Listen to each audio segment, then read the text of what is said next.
Oh, no. Welcome back. It is always a good day when I wake up, I give thanks, and I know that today is a day that I have the privilege to introduce you to another intriguing individual on the planet doing really cool work. I will introduce you to my beautiful guest, Jodi, in just a moment. Little housekeeping first. It makes total sense that Jodi is coming on the show today. She's the happy medium. My number one market that has been over the course of the last 4 weeks, for whatever reason, St. Paul, Minnesota, St. Paul, the Twin Cities, Minneapolis, the most listens, the most downloads. Thank you, thank you, thank you. I love the Twin Cities. I used to do business there when I was in the record industry, and I cried when I had to leave. And I looked at it in my rearview mirror of the car because it's just such an extraordinary area. Good people. And that is where Jodi is from. Also, thank you to Barcelona, Spain. Singapore is becoming quite a big active market for me. Another phenomenal place to visit on the planet, if you're ever so lucky. Sydney, Australia is huge. Victoria, British Columbia. San Diego, of course, my backyard. Charlotte, North Carolina. Pine Bush, New York. Olympia, Washington. Trenton, Ontario. And of course, Los Angeles and Palm Desert, thanks to my mother-in-law, Frances, in Palm Desert, always spreading the good word about the Next Ring podcast. Thank you for the 5-star reviews for my book. Thank you for the wonderful community on Facebook. I'm just so very blessed, and I really appreciate it. And I do have a new YouTube channel too. It's The Next Room with Jane. For some reason, people like to watch interviews, which I think is so funny. So if you are one of those people that want to watch the interview, by all means, please go on the YouTube channel and, register, and you'll get the new shows. I load them up there every week. My guest today, oh my goodness, we are going to talk gratitude. We're going to talk intuition. We're going to talk happiness and getting your groove on about higher consciousness. She is the happy medium. She is from the Twin Cities. She lives there. She's on television. She's on radio. She's authored a couple books. She does speaking engagements. She is the author of Speaking the Language of Intuition and Awakening to Your Natural Intuition. Just look for the happy medium and you will find Jodi Livon. Jodi, welcome to the show. Thank you for having me. I'm excited. It's so good that you're here again. We met years ago when I was doing a show on another network, and I had you on, and I just felt so connected to you. And then here we are years later. I'm like, Jodi needs to come back on, and we need to talk about what's been going on in her life. Jodi, welcome to the Next Room. Tell me what you've been up to since we last spoke. Wow, a lot of things. And I felt connected to you then, and I feel connected to you now. You have the most beautiful, grounded energy. Aw. Well, I have written another book, and then it morphed into a different book, and that will be coming out probably within Ooh, the next 6 months. okay. And I have been dealing with a cancer diagnosis, actually. That has taken up a lot of my time and my energy, and it was touch and go for a little bit, and I'm really good. Things are good. Everything's on the upswing. That is it's so extraordinary because so many people on the planet are dealing with cancer diagnosis, and including a very, very close friend of mine. Um, and I've lost several people, have transitioned to the next room through cancer. Um, let's go there for a moment, if you wouldn't mind, because that really ties into what I want to talk to you about today is your happiness and your gratitude and how you work through probably some anger when you found out about the cancer. So the cancer piece was a surprise. Breast cancer runs in my family, and it was still a surprise. I was very diligent about getting checked twice a year, and because of that, I was on a high risk list because of getting checked and good self-care. The tumor was found when it was very young. Okay. So that prognosis was good as long as I followed everything I was supposed to do. Unfortunately, there were some problems with an infection that occurred during my first surgery, and it was mismanaged, Mm. unfortunately, by one of my doctors. And I had 6 surgeries in a year, 4 in a month. Oh my goodness, And I Jodi. literally almost died. And nobody was, I couldn't, it was hard to even talk about any of it. The thing that was so riveting for me, aside from everything, is that between these surgeries, they went one surgery, then another surgery, and another surgery. I had to get myself in a good place, because before you have surgery, if I wanted the last thing that I would ever be thinking to be positive, because I knew it was really serious. And even before that, I wanted to be in my groove. I wanted that higher consciousness to be, I wanted to connect with that. I wanted to feel that high flying vibe that I love so much. And I cherish so much that feeling of being connected to all that is. And it took some work for me to get there. And then I just got there between every surgery, before every surgery, and afterward. The weird thing is when I was diagnosed, I was so scared, my intuition shut down. You know what Wow. they say, when you can't hear direction. Somebody once, I read this online. Where is God during my emergency? Well, you know, the teacher's always quiet during the test. Mm. Mm. And so the teacher was quiet during the test. Mm. And I passed the test. Thank you, God. I passed the test. And I came out of it different. I'm not the same person. I'm just not. I don't look the same. I don't feel the same, but I still feel my light. And because I rode that light through the whole thing, I am where I am now. And I'm not a spiritual bypasser. I'm not pretending it wasn't awful. Chemo is very difficult. Herceptin has its challenges, these treatments that I've been on. And it's not a bed of roses. It's just that I chose to process as much as I could as I went. And I'm processing more now, but I processed as I went, and I reached for the light.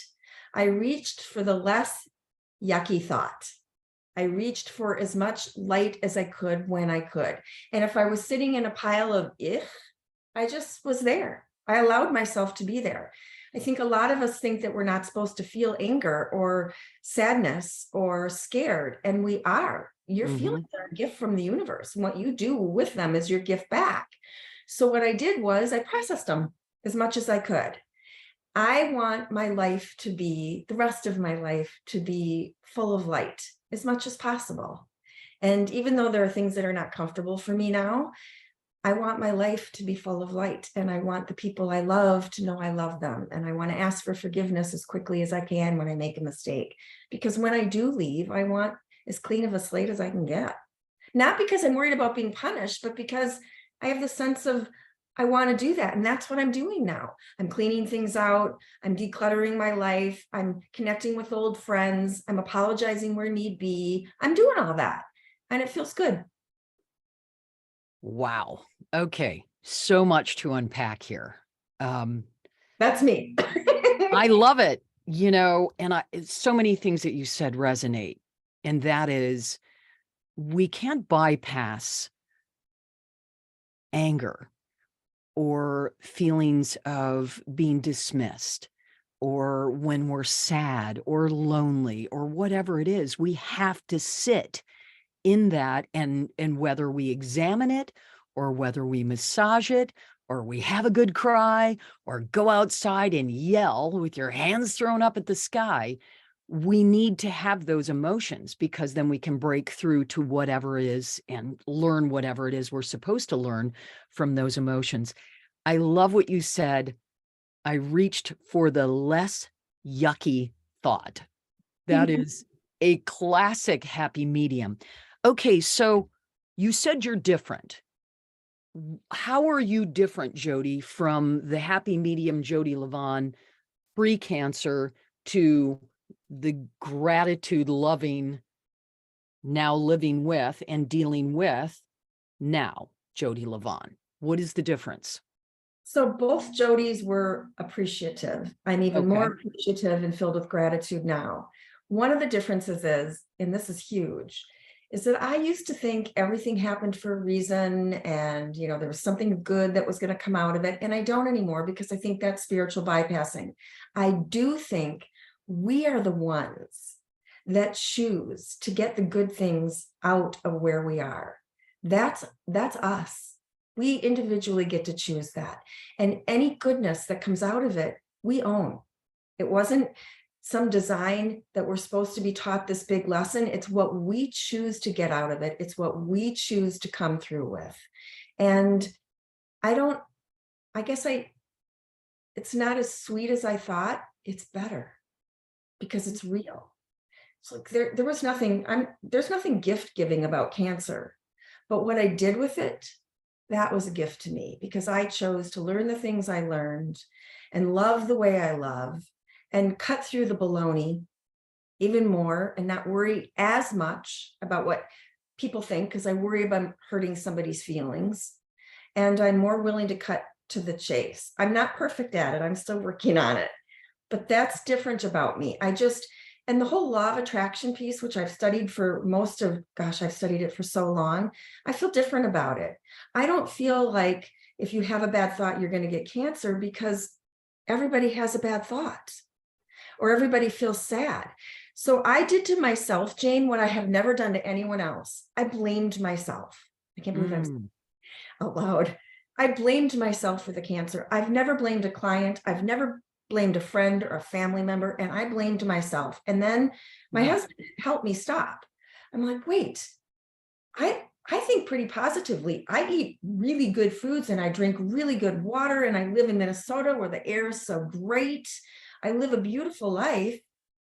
And this happened. It can happen to anybody, and that I knew, but it isn't that you think a negative thought and you get cancer. Like I said, everybody would have cancer then, God forbid. Right. Why did you blame yourself? Why do you feel, or what have you learned now that you took that on and felt that burden of blame? So it's an old pattern that I had. It's one of the big things. It's one of my initial wounds that I came here to learn about, because I was blamed by my mom for like her divorce and lots of different things. And my mom was going through a lot, and I have forgiven her, but this is how I grew up. So when I was vulnerable, I hit that again. Everything's my fault. And it's not, because I don't have that much control. And there's way more to it than what we think with the law of attraction. There are things that we decide long before we come onto this planet is who we are now. We decide so many different things. And then there are things that are zingers that come that we didn't even expect. And that's all right. It's what we do with what we get that has the most power. Say that again. That's good. It's what we do with what we get that has the most power. I like that. So I have filled myself up with appreciation for every single thing that I possibly could. And I swam through glass. And there are people that have it far worse than I did.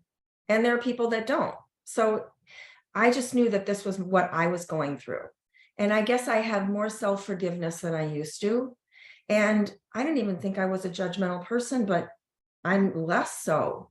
I'm less so now. And I have less tolerance for people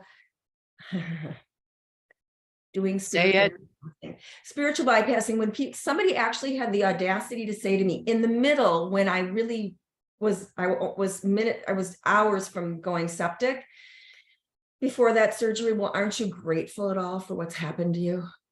No. I'm not grateful that I got cancer, or that a surgeon made error after error. A good surgeon made error after error after error. I'm not grateful. I'll never be grateful for that. But I am grateful that I stood up and I insisted on getting the surgery I did the last time, so I lived. I am grateful that I have the upbringing I did that taught me how to step forward and say what I needed to say. I'm filled with appreciation for my life. That I am. But I'm not going to bypass the emotions that I need to go through and the feelings I need to process to make other people feel better. And that, unfortunately, is something that we do, and I've done it too, trying to make people feel better about something bad that's happening for them, so you'll feel better.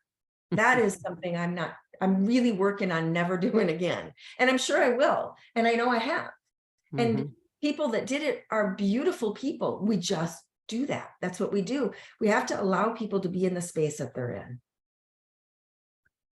Wow. So many things that you are saying resonate. And I get it because I live in a space of gratitude. I really do. And but you can be grateful for the way that you stood up for yourself, not grateful for the diagnosis and the yicky part and the surgeon making mistake after mistake after mistake.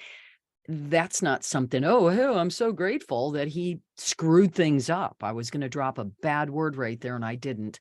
Mhm. Um, so it is a shift in perception with gratitude so that we don't, as you've mentioned, spiritually bypass, um, and, kinda try to pat everything on the head and say, there, everything's great."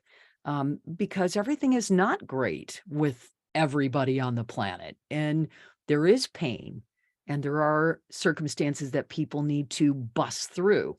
Um, what I'm hearing too is a lot of growth for you, Jodi. The happy medium, you have shifted. You have, through this experience, learned more about yourself and where you want to go next, which leads me into, let's talk about the courses that you're offering. And because, you do group readings, you used to do individual readings, you're on TV all the time.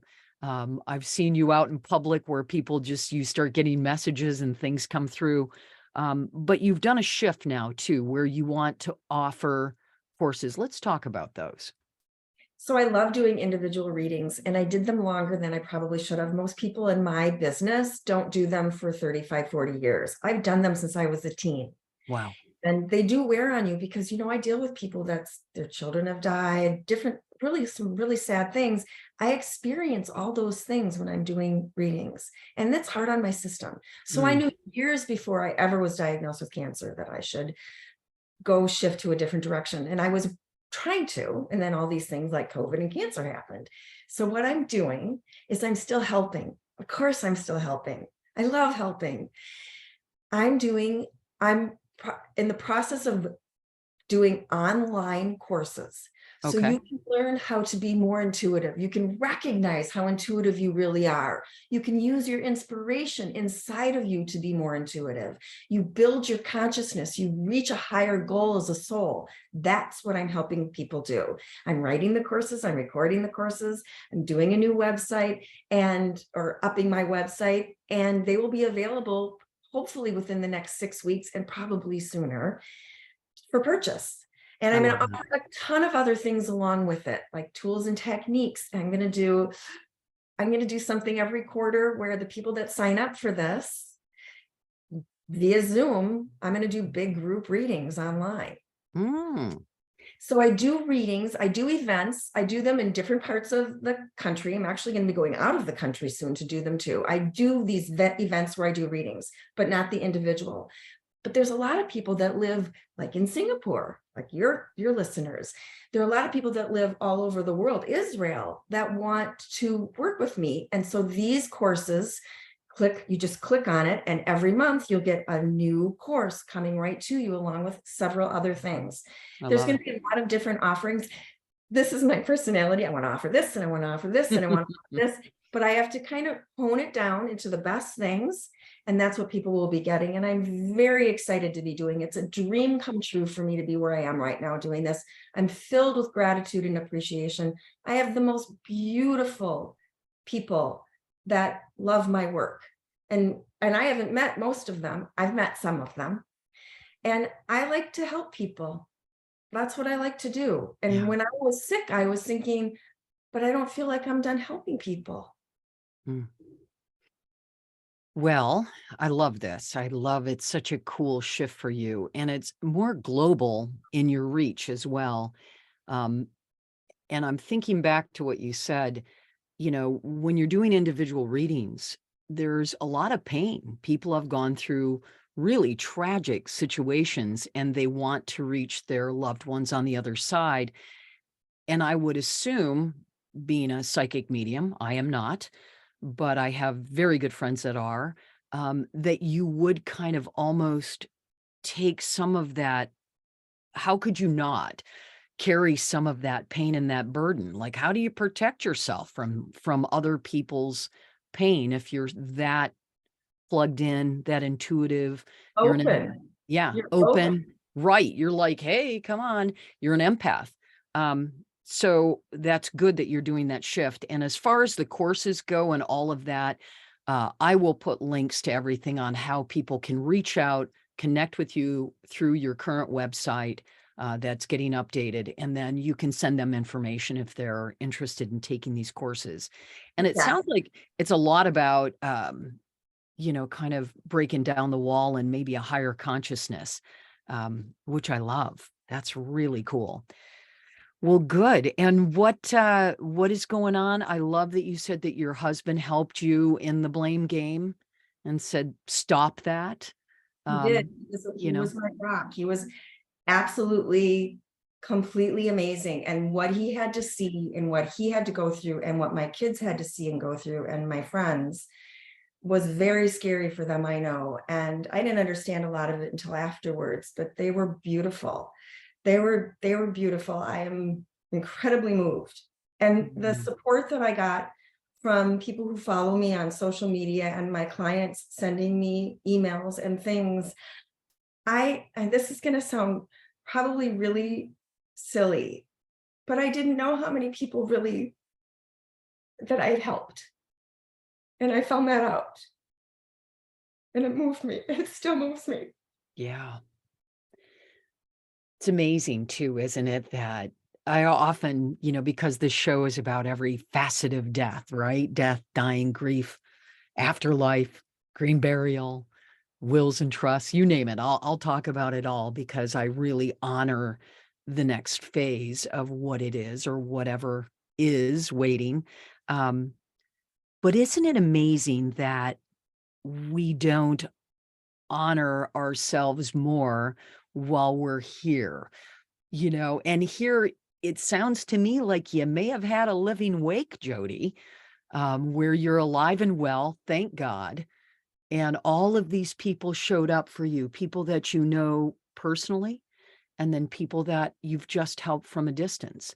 But I can hear the emotion. I can see the emotion that it was very meaningful, It's you know? incredibly meaningful. And it was, I feel like the universe works through me. I feel like the universe works through you.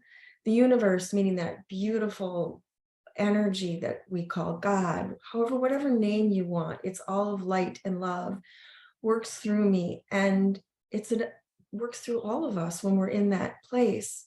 And I love that piece. And you don't have to be on TV or do things like this or even have your amazing show to do that. You can do that in your individual life, and your intuition can help you do that. And Mm, that's really been my thing, is to say, you're just have to awaken to it. It's right there. You mm. have it already, to help enhance your life, to get that opportunity to do that. And it brought me back to, this is such a beautiful thing, and it's nothing to be embarrassed about. It's a wonderful thing. It's not a negative thing. We should be talking about it. There is life after life. Now, none of us know for absolutely positive what that is, because I'm a medium. I talk to dead people every day, but I still don't know for sure, because I can't remember. I just know what I know. And I'm not afraid of being on the other side. I just want to make sure, in the next room, I just want to make sure that I did what I came here to do. Mm. Yeah, your higher purpose. And you said this a couple times and I love it. Let's go back to, we all have our inner guidance system, our intuition, our knowing, however we want to express that. But to constantly, be calling outside of ourselves instead of kind of examining in ourselves. So it sounds to me like your courses are going to be really helpful for people to develop that further. Because a lot of times people are like, oh, I don't have that intuition. Well, sure you do. It's no different than learning how to cook. You know, if you do it every day, you're going to get darn good at it. If you work that intuitive bone in your body every day, it's going to get really honed in and you're going to go, oh, okay, I listened to that. I heard that, you know, or when you buck against it, whenever I, go by this instead of this, it's usually not the best outcome. The head doesn't always know what's right. The head is saying things and is on a loop, where the heart or your intuitive solar plexus, your gut instinct, usually is spot on, or at least for me it is. It's so true. Early on, I realized that sometimes our intuition can say, I can fly. And, when you're first learning and you're getting really excited about it, or you're in that upper space and you're not grounded with it, what I've learned is to follow my heart, trust my gut, and use my head. So when I get an insight that I'm not absolutely sure about, I feel that and I ask my heart and my head what my heart feels about it, what my head thinks about it. And if it's all in alignment, I know I'm good to go. If for some reason my head isn't coming with me, I examine that. I take just a pause to see where I should go with it. Because when you're in an intuitive place, you get really great information, but you have to remember you're filtering that information through your personality and where you are at the moment. And if you're not in a great space, you might not get the best intuitive information. You want to make sure that you're grounded. You want to make sure that your boundaries are good, that you're feeling safe, you're feeling love, you're feeling gratitude and appreciation. And then that information comes through in a really beautiful way. But when in doubt, follow your heart, trust your gut, and use your head. And when you're not in doubt, follow your heart, trust your gut, and use your head, because it's a free and natural resource, our intuition. It's a beautiful thing. It was given to us by the universe. So why not use it, not on people, use it for our own benefit to enhance our life. That is, I think, a myth, at least for me as a medium and a psychic. I don't use it on people. I don't gamble. I don't use it on people. I help people tap into their own intuition, and I use it for me to help me gain perspective and make the right choices in my life. It's like a GPS system, and I teach people to do that, but it isn't to be used on people. It's for you. It's a beautiful thing. It's not dark. Yeah, it's funny. A couple weeks ago, I had the blues or the blahs or whatever you call it. And I recognized it, because I'm a pretty upbeat, happy gal. People say, oh, you're happy. And I'm like, I'm always happy. But I'm not always happy. So I had this little blue moment, more than a moment. And instead of, trying to shift out of it and go, stop that, I just kind of sat with it. And I recognized it, and I gave my husband the heads up, like, hey, I'm just kind of down. And so don't be poking at me or don't be trying to cheer me up. Just let me have this. I need to feel this. And I don't even know why or what brought it on, but I think that that's just being a human being. We have these times in our life where we can't explain it, but we're just sad or down, or could have been Mother's Day for me, because I've got a pretty good connection with my mom, and she's no longer on this side. I'm not sure what it is, but, I think that that's important, is to sit with those moments, and feel all those feels, because sometimes they're happy and sometimes they're not so happy. Beautifully said. And if you don't have those times where you're feeling it, then you won't be able to feel the good stuff either. Yeah, no kidding. Okay, so I want to ask you about your gratitude practice. Do you have a daily routine? How do you serve that space of being in a grateful place, especially now, because, you've went through hell with your cancer and all of the treatments and the misdiagnosis and the screw up by the dumb doctor. Sorry, big dummy. Um, how do you get to that gratitude space, and what are you doing now to say, I'm grateful, or tell me about your routine, if you have one? I definitely have one. So before I Okay. go to sleep, I pray and I read affirmations that I wrote or somebody else wrote that make me feel my love for the world and the Mm. universe, that help me to get in touch with that. They don't make me do anything. They help me to get in touch with that. Or they just are beautiful to read. I don't look at anything negative before I go to sleep. The first thing I do when I wake up is again recite those positive affirmations or a positive prayer. And then it's sort of like a, a happy diet. Like I get up in the morning, if I don't feel great, then I just acknowledge it. I just acknowledge every feeling that comes. I look in the mirror, I say, hey there. I used to say, hey there, curly girl, but I'm not as curly as I used to be. So I say, hey there, kind of curly girl. And I just make sure that I think about the positive things that are going to happen during that day. It's like a contagious thing. I look at something positive, I close my eyes, I open my eyes, I look at something else positive. I close my eyes, I think of something I'm grateful for. I close my eyes, I fill myself up with appreciation. I open my eyes and concentrate on something else and find beauty in whatever I'm looking at. That's how I start my day. Jodi Livon, that's just beautiful. I am so, so happy to be reconnected with you and to have you say yes to come on the show. I know you're a busy woman. Um, Jodi, I'll put all the links. It's the intuitive coach.com is the website. You're the happy medium. I will put links to your books and all that good stuff in the show page. Thank you for taking the time for the Next Stream listeners. I have a feeling this is going to get a lot of downloads in my Minneapolis, St. Paul.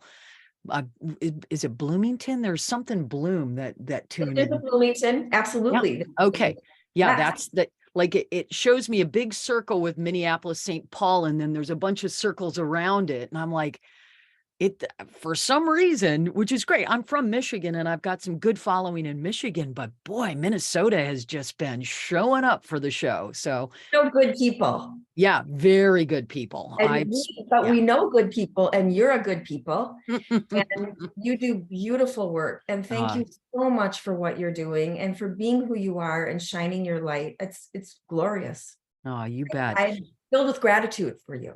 Aw, beautiful. Great close to a show on gratitude and love and health. And speaking up and less yucky thoughts with Jodi. In closing, any final words? I'll let you close out the show before I say goodbye. I think it's really wonderful for people to know that they are love and light in action. Everybody is love and light in action. Ah, thank you. Thank you for that. Thank you to the Next Room listeners. I so appreciate you being here. It is a joy for me. Like I vibrate every time I step out in this little studio. I get so happy. And today, oh my goodness, I am filled to the brim with goodness from speaking with Jodi. Thank you to my guest, Jodi Livon, the Happy Medium. I will put all of her contact information so that you can sign up for her new courses and find out where she's going to be speaking next in a group setting if you want to travel to see her.